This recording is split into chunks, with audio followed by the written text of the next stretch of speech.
అయోధ్య రాముల వారిని తలుచుకోకుండా ఉండలేము. అలాగే అయోధ్య పూజా సామాగ్రి కూడా వాడకుండా ఉండలేము. అయోధ్య పూజా సామాగ్రి వాడండి, మీ పూజని పరిపూర్ణం చేసుకోండి. డీలర్షిప్, డిస్ట్రిబ్యూషన్, హోల్సేల్ కై సంప్రదించవలసిన నంబర్లు. వరల్డ్ కప్ గెలిచిన తర్వాత మొదటిసారిగా ఇండియాలో అడుగుపెట్టింది. ముంబైలో భారీ ర్యాలీ నిర్వహించి అభిమానులు క్రికెటర్లకు ఘన స్వాగతం పలికారు. అటు నరేంద్ర మోడీ ప్రధానితో చిన్న బ్రేక్ఫాస్ట్లో పాల్గొన్నటువంటి టీమిండియా జట్టు సభ్యులు ఆ తర్వాత ముంబైలో ప్రజల మధ్య భారీ ర్యాలీ నిర్వహించారు. అది వరల్డ్ కప్ విజేతలకు లభించినటువంటి ఘన స్వాగతం. అయితే ఇక నా ఓటమి దేశానికే నష్టం అని చెప్పి నిన్న కేసీఆర్ అంటా ఉన్నాడు. దేశానికే నష్టం నా ఓటమి అని చెప్పి చెప్తా ఉన్నాడు. ఎలన్ మాస్క్ ఆ తర్వాత జుకర్బర్గ్ వీళ్ళు కూడా బాధపడ్డారు. ప్రపంచమే ఇక అంతర్జాతీయ నష్టం, ప్రపంచమే. ముఖ్యంగా మహారాష్ట్ర రైతులైతే కన్నీళ్ళు పెడతా ఉన్నారట. ఇంకా తిండి తింటలేరు వాళ్ళు, ఆ శోకసంద్రంలోనే ఉన్నారని చెప్పి నిన్న ఫామ్ హౌస్ లో చెప్తా ఉన్నాడు. ఈయన ఈ స్టేట్మెంట్ ఇచ్చిన గంట సేపట్లో 6 ఎమ్మెల్సీలు పోయి కాంగ్రెస్ లో పడ్డారు. దొంకిరి ఇక్కడ 6 ఎమ్మెల్సీలు బీఆర్ఎస్ ను జాడిచ్చి తనిపోయి కాంగ్రెస్ లో పడ్డారు. వచ్చిపోయింది. ఈ 6తో నడిచిపోయేది కాదు. ఇంకా ఇక బీఆర్ఎస్ లో మిగిలేది బాబ్ బేటా, అల్లుడు, ఆ కవితమ్మ, ఈ 4 మిగిలే తట్టురు. టార్చ్ లైట్ పట్టుకున్నా కానీ పార్టీ కనిపించే పరిస్థితి లేదు. మొన్న ఎన్నో కారు నడుపుతామండి, పెద్ద వ్యాను. అంబాసిడర్ ఏమో అంబాసిడర్ కార్ తీసి పెట్టి పెద్ద వ్యాన్ పట్టిండు. ఎవడన్నా వస్తేనే ఎక్కించుకపోదామని ఉన్న 4 దిగిపోయే పరిస్థితి వచ్చింది. ఇప్పుడు అంబాసిడర్లో ఎన్ని సీట్లు ఉంటాయో గాడికే వచ్చి కూర్చుంది కారు పార్టీ పరిస్థితి. ఇంకా పిచ్చి పిచ్చి స్టేట్మెంట్లు ఇచ్చుకుంటా బీఆర్ఎస్ మళ్ళీ వస్తుంది, ఈ ఇక్కడోడు అక్కడ పొడిచినా, అక్కడోడు ఇక్కడ పొడిచినా, రేపు వచ్చేది మనమే, చేసేది మనమే. ఈ చెత్త స్టేట్మెంట్లు బంద్ చేసి నీవు గతంలో చేసినటువంటి ప్రతి పాపం నీ మెడకు చుట్టుకుంటుంది కేసీఆర్ గారు.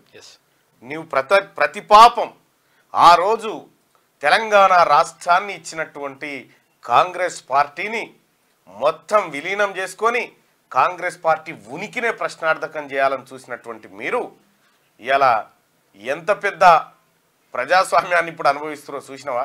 గతంలో నేను నిన్న ఓ పెద్ద మనిషితో కూర్చొని మాట్లాడుతూ ఉంటే అసలైన ప్రజాస్వామ్యాన్ని ఇప్పుడు అనుభవిస్తా ఉన్నాడా కేసీఆర్, ఇటువంటి పరిస్థితి కేసీఆర్ ఊహించలేదు అని చెప్పి ఆ పెద్దమని చెప్తా ఉన్నాడు. సరే, ఏం చెప్పినా కూడా కేసీఆర్ గారు మీరు నేర్చుకోవాల్సింది ఒకటే రాజకీయాల్లో.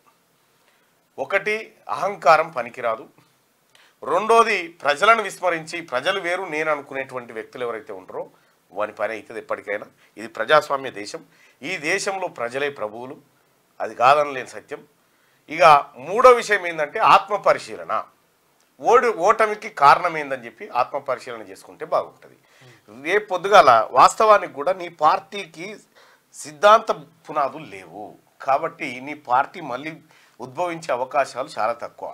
అప్పుడేమో తెలంగాణ సెంటిమెంట్ ఏమైనా వర్కౌట్ అయ్యింది. మీ ముందున్నటువంటి అంశం బీజేపీతో జతగట్టడం తప్ప ఇంకొకటి లేదుగా. మొన్న పార్లమెంట్ ఎన్నికల్లో లోపాయికార ఒప్పందాలు చేసినట్టుగానే ఇప్పుడు ఓపెన్గా చేసుకొని పోతే తప్ప మీరు ముంగడ పడే పరిస్థితిలో లేదు. ఇక రెండో అంశం ఏంటంటే ఈ ఫామ్ హౌస్లో ఏ ఒక్కరిని కూడా ప్రగతి భవన్ రానియకపోతే ఫామ్ హౌస్ రానియకపోతే. ఇప్పుడు ఫామ్ హౌస్ ఏది గేట్లే మూస్తలేరట. వచ్చిన కారు వచ్చినట్టల్లా చక్కగా లోపలిదాకా పోవచ్చు. బర్త్డేకు పిల్లలు వస్తే పిల్లలు పోతే కడుగుతున్నట కాగా అగో గా పరిస్థితి ఉండే. ఇంకొక విషయం ఏంటంటే కేసీఆర్ గారికి ఈ తెలంగాణ సమాజం చెప్పే మాట, నా ఓటమి దేశానికి నష్టం అని చెప్పి చెప్తా ఉన్నావు కదా, నీ ఫామ్ హౌస్లో పాలేరు కూడా నష్టం లేదు. నీ ఓటమి ఏం కాదు, ఇంకా మంచిగానే ఉంటుంది, ఏం లేదు. నీ ఆరోగ్యానికి కూడా మంచిదే. ఏం చేసినావు? మహారాష్ట్ర రైతులంటే ఇబ్బంది పడ మహారాష్ట్రలో 7 దుకాన్లు తెరిచినావు. నాగపూర్ లోటని, బీదర్ లోటని, ఆడోటి ఈడోటి సభలు పెట్టినావు. ఏమైంది? 7 సభలు పెడితే ఏక్ నిరంజన్ లెక్క ఒక వార్డు మెంబర్ గెలిచిండు నీ కాడ పోటీ చేస్తే. గొప్ప విషయం. అసలు మొన్నటి పార్లమెంట్లో పోటీ చేయకపోతివి, ఇటు ఒడిశా అసెంబ్లీలో పోటీ చేయకపోతివి, అది వాయ్ ఏపీలో పోటీ చేస్తానని ఆడ షటర్ లేపితివి, మళ్ళీ షటర్ మూసితివి.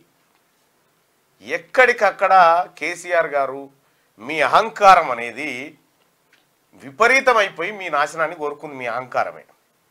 వాస్తవానికి తెలంగాణ ప్రజలు చాలా సౌమ్యులు. నీ అహంకారం దించడం కోసమే ఇవాళ తెలంగాణ ప్రజలు కంకణం కట్టుకొని వచ్చారు. దాన్ని గుర్తించకుండా దేశమే నష్టపోతుంది, నాదేం పోయింది, మీరే ఖరాబ్ అయిపోయి ఓట్లటేసిరు చెరువు మీద కొంగలిగినటువంటి జూకర్బర్గ్ బాధపడుతుండా ఏది ఇంటర్నేషనల్ స్పేస్ స్టేషన్ లో ఉన్న సునీతా విలియమ్స్ ఏమన్నా ఆందోళన చెందుతా ఉందా నీ ఓటమి మీద? ఎవరికి ఏం లేదు, ఇంకా నువ్వు రెస్ట్ తీసుకొని నిమ్మలంగా అయిపోయింది, దుకాణం అయిపోయింది, ఉన్నకాడికి దుకాణం బంద్ అవుతుంది. రేపో మాపో ఫోన్ ట్యాపింగ్ కేసులో నువ్వు నీ కొడుకు అల్లుడు అందరు కలిసి ఇప్పుడు చెర్లపల్లి జైలు కూడా ఖాళీ అయింది, 231 మంది ఖైదీలు ఆ ఖాళీ అయింది, జాగా మస్తుగుంది, మీకోసమే ఖాళీ చేయించినట్టుంది అంతే ఉన్నది అది అది. ఆ తర్వాత ఇంకా చాలా మంది కూడా జైలుకు పోయేది ఉంది. నేను చెప్పలే ఫోన్ ట్యాపింగ్ కేసులో నవీన్ రావు ఉన్నాడా అని చెప్తే మొన్నటిదాకా ఇవ్వాలి సపరేట్ ఇప్పుడు దొరికిండు ఉన్నాడు. జడ్జీల ఫోన్లు కూడా ట్యాప్ చేసే, ఏకంగా నా ఫోన్ కూడా నేను మొర్రో మొత్తుకున్నా ఫోన్ ట్యాప్ చేస్తుండ్రా నాయన అని చెప్పి ఎంతో మంది ఫోన్, ఆఖరికి టీఆర్ఎస్ పార్టీ నాయకుల ఫోన్లు కూడా ట్యాప్ చేసిండు కేసీఆర్. అంతటి దుర్మార్గుడు కాడ ఇంకా మిగిలిన ఎమ్మెల్సీలు ఎమ్మెల్యేలు ఇంకా ఏం పడి ఉంటారు, మీ పని కూడా చేసే ఉంటాడు ఇదివరకు. కాబట్టి తగిన శాస్తి జరగాలి కేసీఆర్కు. ఎవరికేం అయ్యో అనిపించలేదు. బీఆర్ఎస్ పార్టీ నుంచి మీ ఎమ్మెల్యేలు మీ ఎమ్మెల్సీలే దిగిపోతా ఉంటే మంచి పని అయింది, తగిన శాస్తి అయింది. నీవు చేసిన విద్య నీకే ఎదురుకొట్టింది అనేది స్పష్టంగా అర్థమవుతా ఉంది. ఇది బీఆర్ఎస్ పార్టీ కథ.